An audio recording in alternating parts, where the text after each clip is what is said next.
Dalam perjalanan evolusi manusia, empati dan belas kasih berdiri sebagai dua pilar utama yang membentuk dasar kemanusiaan.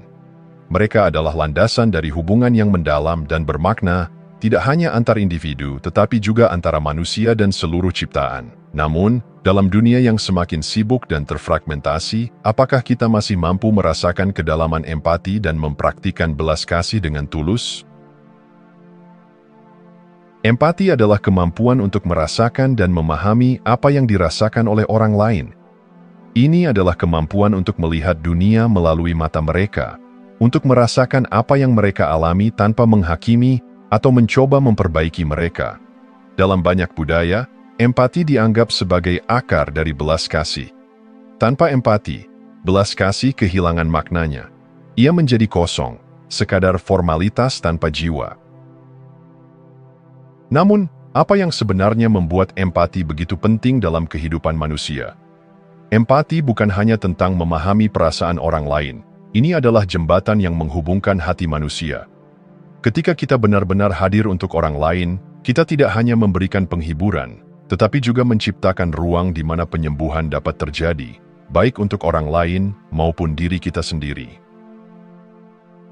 Di tingkat biologis, empati memiliki dasar yang kuat.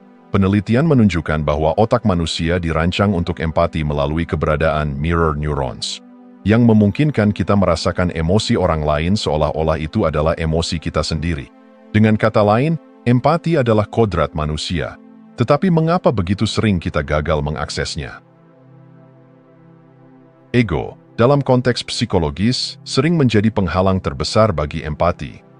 Ego adalah suara dalam pikiran yang terus-menerus mengatakan bahwa kita terpisah dari orang lain, bahwa kita lebih unggul atau lebih rendah, bahwa kita harus melindungi diri kita dari ancaman yang sebenarnya tidak ada.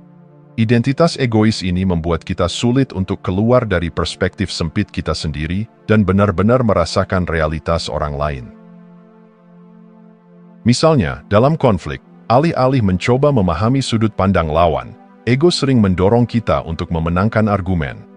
Ketika ego menguasai, empati menjadi mustahil. Kita menjadi terjebak dalam narasi pribadi yang membatasi pandangan kita terhadap dunia. Tingkat empati memang bervariasi pada setiap individu. Beberapa orang, melalui pengalaman hidup atau praktik spiritual, mampu mengembangkan tingkat empati yang mendalam. Namun, bagi banyak orang, empati tetap menjadi tantangan karena mereka terjebak dalam identitas egois yang membatasi. Empati dapat dilatih dan ditingkatkan. Salah satu cara paling efektif adalah melalui kehadiran penuh dalam interaksi kita sehari-hari. Ketika kita benar-benar hadir, tanpa terganggu oleh pikiran atau gangguan lainnya, kita menciptakan ruang di mana empati dapat tumbuh. Meditasi juga dapat menjadi alat yang kuat untuk mengurangi dominasi ego dan membuka hati terhadap empati. Dengan duduk diam dan mengamati pikiran tanpa terlibat dalam narasi mereka, kita mulai memahami bahwa kita bukanlah pikiran kita. Kesadaran ini menciptakan ruang untuk melihat orang lain dengan mata yang segar dan hati yang terbuka. Belas kasih, yang lahir dari empati, adalah respons aktif terhadap penderitaan orang lain. Ini adalah tindakan, bukan hanya perasaan. Ketika kita merasakan empati yang mendalam, kita didorong untuk melakukan sesuatu, tidak peduli seberapa kecil, untuk meringankan penderitaan yang kita lihat. Dengan kata lain, belas kasih adalah ekspresi tertinggi dari empati dalam tindakan. Dalam dunia yang penuh dengan konflik, ketidakadilan dan kesalahpahaman, empati dan belas kasih bukan lagi pilihan, mereka adalah kebutuhan. Tanpa mereka, kita terjebak dalam siklus kebencian dan kekerasan yang tiada akhir. Dengan mereka, kita memiliki peluang untuk menciptakan dunia yang lebih damai dan harmonis. Ketika kita memilih untuk berempati, kita tidak hanya mengubah hubungan kita dengan orang lain, kita juga mengubah diri kita sendiri. Empati mengingatkan kita bahwa pada inti dari segala sesuatu, kita semua terhubung. Belas kasih, sebagai manifestasi dari empati, adalah undangan untuk melangkah melampaui diri kita sendiri dan menjadi agen penyembuhan di dunia. Pada akhirnya, empati dan belas kasih adalah kunci evolusi kemanusiaan, bukan hanya dalam arti biologis, tetapi juga dalam arti spiritual. Mereka mengingatkan kita bahwa kemajuan sejati bukanlah tentang apa yang kita capai secara material, tetapi tentang seberapa baik kita mampu mencintai dan peduli satu sama lain.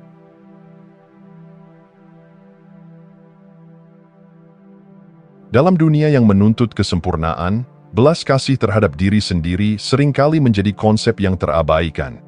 Kita diajarkan untuk mencintai dan peduli pada orang lain, tetapi seberapa sering kita diajarkan untuk menunjukkan belas kasih kepada diri kita sendiri?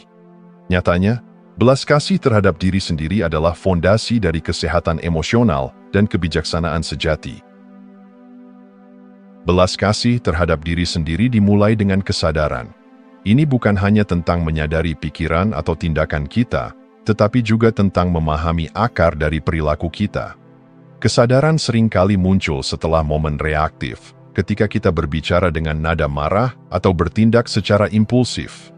Alih-alih membiarkan rasa bersalah menguasai, kesadaran memberi kita kesempatan untuk melihat diri sendiri dengan jujur dan penuh penerimaan.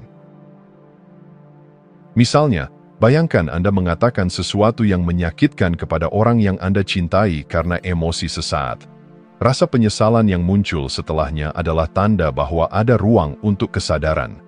Dalam momen ini, kita dihadapkan pada pilihan, menghakimi diri sendiri atau mempraktikkan belas kasih dengan mengatakan, "Saya manusia. Saya sedang belajar. Saya akan lebih berhati-hati di lain waktu." Kesadaran diri tidak hanya mengungkap pola perilaku yang merugikan, tetapi juga membuka jalan bagi perubahan yang lebih besar. Ketika kita belajar untuk menghadapi diri sendiri dengan kelembutan, kita menciptakan lingkungan di mana transformasi dapat terjadi secara alami, tanpa paksaan. Salah satu hambatan terbesar dalam perjalanan menuju belas kasih terhadap diri sendiri adalah penghakiman diri. Ketika seseorang mulai terbangun dari ketidaksadaran masa lalu, seringkali muncul kritik internal yang keras. Kita mungkin berpikir, mengapa saya tidak melihat ini sebelumnya? Mengapa saya begitu bodoh? Namun, penting untuk diingat bahwa kesadaran selalu muncul pada saat yang tepat. Menghakimi diri sendiri hanya akan memperkuat rasa tidak cukup dan menghambat pertumbuhan. Belas kasih, di sisi lain, mengundang kita untuk melihat ketidaksadaran masa lalu sebagai bagian dari perjalanan manusiawi kita. Itu bukan kegagalan, melainkan kesempatan untuk belajar dan berkembang. Cobalah untuk berbicara kepada diri sendiri seperti Anda berbicara kepada seorang teman yang sedang berjuang. Anda tidak akan mengatakan kepada mereka, "Kamu seharusnya tahu lebih baik." Sebaliknya, Anda mungkin berkata, "Kamu melakukan yang terbaik dengan apa yang kamu ketahui saat itu." Belas kasih terhadap diri sendiri bukanlah tanda kelemahan, itu adalah tanda keberanian. Dibutuhkan kekuatan untuk melihat diri sendiri dengan jujur, menerima ketidaksempurnaan, dan tetap memilih untuk mencintai diri sendiri. Ketika kita memperlakukan diri sendiri dengan belas kasih, kita juga menjadi lebih mampu untuk menunjukkan belas kasih kepada orang lain. Sebaliknya, tanpa belas kasih terhadap diri sendiri, tindakan belas kasih kepada orang lain seringkali terasa kosong atau dipaksakan.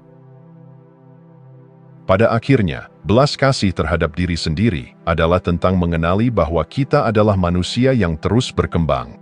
Kita tidak akan pernah sempurna, tetapi kita selalu memiliki kapasitas untuk tumbuh.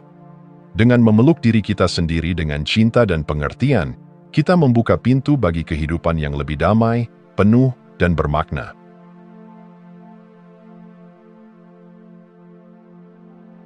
Tidak ada perjalanan yang bebas dari kesalahan, dan tidak ada manusia yang sepenuhnya luput dari kekhilafan. Dalam setiap langkah yang kita ambil, kita mungkin membawa beban kesalahan masa lalu yang membayangi, baik dalam bentuk rasa bersalah, malu, atau penyesalan. Namun, dalam perjalanan menuju kehidupan yang utuh dan bermakna, pengampunan diri adalah sebuah keharusan yang tidak dapat diabaikan. Ketika kita melihat kembali tindakan-tindakan di masa lalu, seringkali kita terjebak dalam pola pikir, "Seandainya saja saya tahu lebih baik, saya pasti akan berbuat lebih baik."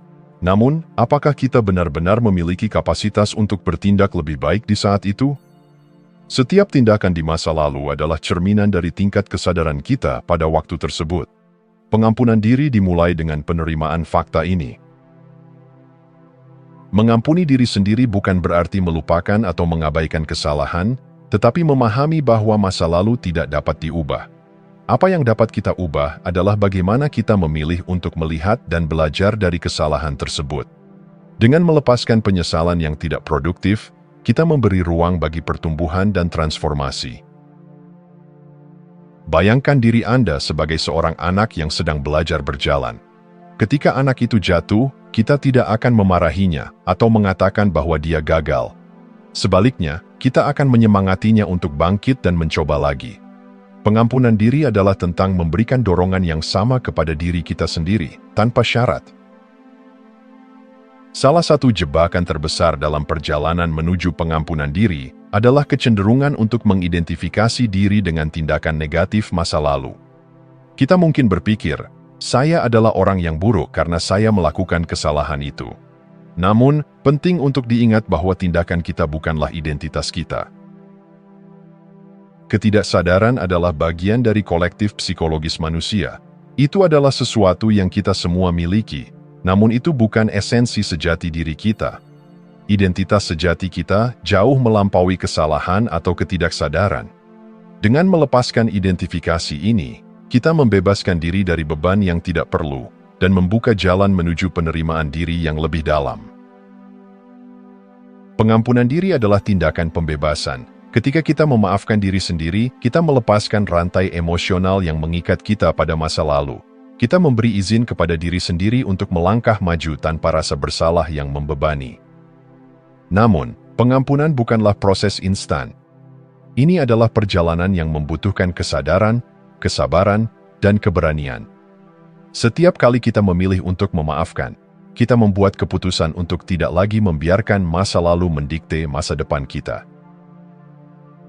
Pada akhirnya, pengampunan diri adalah hadiah terbesar yang dapat kita berikan kepada diri kita sendiri. Itu adalah tindakan belas kasih yang mengakui bahwa kita adalah manusia yang tidak sempurna tetapi terus berkembang. Dengan mempraktikkan pengampunan, kita tidak hanya membebaskan diri kita sendiri, tetapi juga menciptakan ruang untuk kehidupan yang lebih bermakna dan otentik.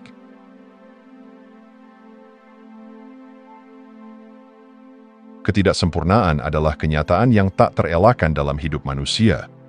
Dari bentuk fisik hingga perilaku, tidak ada satupun aspek dari kehidupan ini yang sepenuhnya bebas dari kekurangan. Namun, di balik ketidaksempurnaan itu terletak peluang untuk menemukan keindahan yang lebih dalam, sebuah kesadaran yang melampaui batas-batas permukaan dan menghubungkan kita dengan inti keberadaan kita. Ketika kita melihat cermin, kita seringkali hanya melihat apa yang ada di permukaan, keriput, bekas luka, atau ketidakseimbangan lainnya. Ketika kita merenungkan perilaku kita, kita mungkin menemukan tindakan atau keputusan yang tidak sepenuhnya selaras dengan nilai-nilai kita. Ini adalah bagian dari eksistensi manusia, suatu bentuk yang terus berkembang dan tak pernah selesai. Ketidaksempurnaan di tingkat form ini adalah pengingat bahwa kehidupan bukanlah tentang pencapaian kesempurnaan, tetapi tentang perjalanan. Seperti halnya lukisan yang indah seringkali memiliki noda atau ketidakseimbangan yang justru menambah karakternya, begitu pula hidup kita. Ketidaksempurnaan kita adalah warna-warni yang membuat cerita hidup kita menjadi unik dan otentik. Di bawah permukaan yang penuh ketidaksempurnaan, ada sesuatu yang tak berubah, inti keberadaan kita yang sempurna, utuh, dan lengkap. Kesadaran ini adalah kunci untuk menerima diri kita sepenuhnya. Ketika kita menyadari bahwa esensi sejati kita tidak terpengaruh oleh bentuk luar, kita menemukan kedamaian. Kesempurnaan di tingkat mendalam ini dapat dirasakan dalam momen-momen keheningan, ketika kita berhenti menghakimi diri sendiri dan dunia di sekitar kita. Saat kita hadir sepenuhnya, kita menyadari bahwa kita sudah cukup. Tidak ada yang perlu ditambahkan atau dihilangkan untuk membuat kita lebih baik. Kesadaran ini adalah landasan dari belas kasih sejati, baik terhadap diri sendiri maupun orang lain. Dalam masyarakat yang sering kali memuja kesempurnaan, tekanan untuk menjadi ideal bisa menjadi beban yang berat. Media sosial, iklan, dan budaya populer menciptakan standar yang tidak realistis, yang seringkali membuat kita merasa kurang. Namun, dengan menerima ketidaksempurnaan kita, kita membebaskan diri dari perangkap ini. Menerima diri berarti melihat kelemahan sebagai bagian dari kekuatan. Seperti sebuah berlian yang memantulkan cahaya lebih indah melalui retakan kecilnya, kita juga bisa bersinar melalui ketidaksempurnaan kita. Proses ini memerlukan keberanian untuk menjadi rentan dan jujur pada diri sendiri. Ketika kita menerima ketidaksempurnaan kita, kita memberikan izin kepada orang lain untuk melakukan hal yang sama. Tidak ada yang lebih inspiratif daripada seseorang yang hidup dengan autentisitas, tanpa mencoba menyembunyikan kekurangan mereka. Ketulusan ini menciptakan koneksi yang mendalam dan membawa kita lebih dekat sebagai manusia. Cobalah berbagi cerita tentang ketidaksempurnaan Anda dengan orang lain. Anda mungkin terkejut dengan bagaimana cerita Anda bisa memberikan kekuatan dan harapan kepada mereka yang merasa sendirian dalam perjuangan mereka. Berikut praktik menerima ketidaksempurnaan diri. 1. Berlatih kesadaran. Luangkan waktu setiap hari untuk duduk dengan diri sendiri dalam keheningan, memperhatikan pikiran dan perasaan Anda tanpa menghakimi. 2. Menulis jurnal. Tulis tentang hal-hal yang Anda anggap sebagai ketidaksempurnaan, dan cari cara untuk melihatnya dari sudut pandang yang lebih penuh belas kasih. 3. Menghindari perbandingan. Ingatlah bahwa perjalanan hidup setiap orang adalah unik. Berfokuslah pada kemajuan Anda sendiri, bukan pada standar orang lain. 4. Memeluk ketidaksempurnaan. Jadikan ketidaksempurnaan sebagai bagian dari cerita Anda. Seperti noda pada kain antik, itu adalah tanda keaslian dan keunikan Anda. Menerima ketidaksempurnaan diri adalah sebuah seni yang membutuhkan waktu dan latihan. Namun, begitu kita merangkul ketidaksempurnaan kita dengan penuh kesadaran, kita menemukan kebebasan yang luar biasa. Kita berhenti berusaha menjadi sesuatu yang bukan diri kita, dan mulai hidup dengan rasa syukur dan kebahagiaan yang sejati.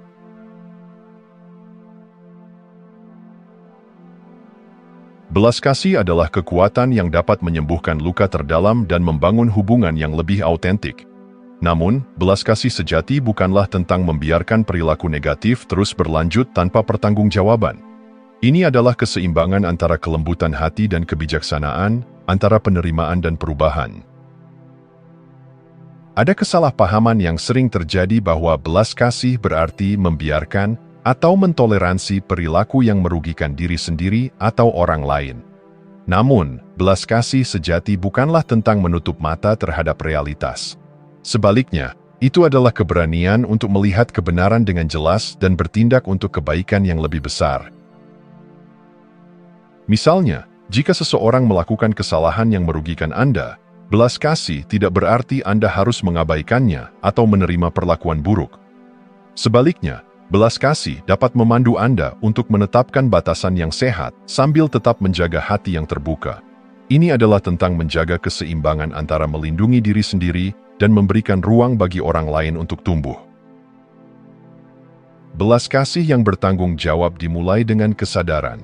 Kita harus mampu mengenali pola perilaku yang tidak bermanfaat, baik dalam diri kita sendiri maupun orang lain. Tanpa kesadaran ini, belas kasih bisa berubah menjadi sikap permisif yang merugikan semua pihak. Kehadiran adalah kunci untuk tetap berada dalam kesadaran ini. Dalam momen kehadiran, kita dapat bertanya pada diri sendiri, apakah tindakan saya didasarkan pada belas kasih sejati atau pada keinginan untuk menghindari konfrontasi? Apakah saya membantu orang lain tumbuh atau justru membiarkan mereka terjebak dalam pola yang merugikan? Belas kasih sejati tidak hanya menerima keadaan seperti apa adanya, tetapi juga melihat potensi yang lebih besar dalam diri seseorang. Ini berarti kita dapat mendukung orang lain untuk keluar dari zona nyaman mereka dan menghadapi tantangan yang mungkin mereka hindari.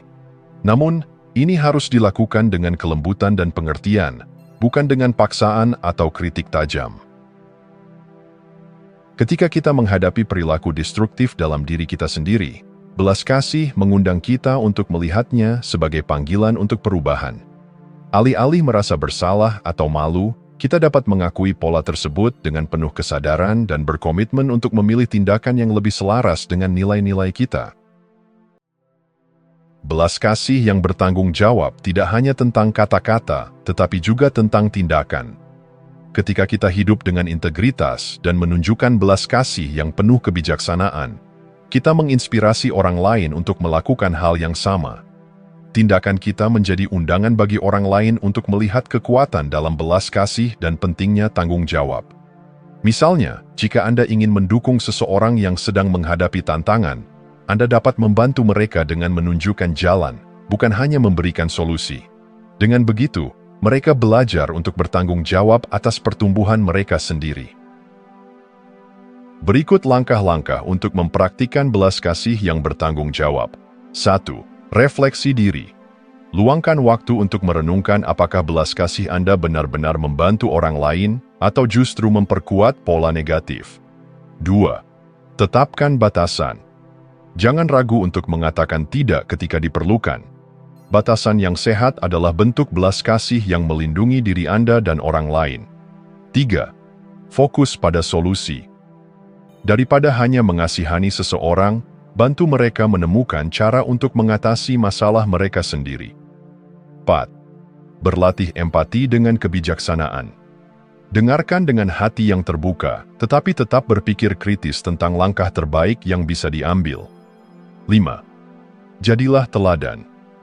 Tunjukkan belas kasih dalam tindakan Anda sehari-hari, baik kepada diri sendiri maupun orang lain. Belas kasih yang bertanggung jawab adalah seni yang memadukan kelembutan hati dengan kebijaksanaan pikiran. Ketika kita mempraktikannya, kita tidak hanya menyembuhkan luka, tetapi juga menciptakan perubahan yang bermakna dalam hidup kita dan kehidupan orang lain. Ini adalah jalan menuju hubungan yang lebih sehat, kehidupan yang lebih otentik, dan dunia yang lebih penuh kasih. Jika Anda masih menonton, saya ingin mengucapkan terima kasih. Jika video ini bermanfaat dan menambah wawasan, silahkan membagikan video ini dengan orang lain. Pertimbangkan juga untuk subscribe di channel ini, karena dukungan Anda akan sangat membantu dan berharga. Jangan ragu untuk berbagi pengalaman atau pemikiran Anda di kolom komentar. Semoga hari-hari Anda selalu dipenuhi dengan kelimpahan dan kebahagiaan.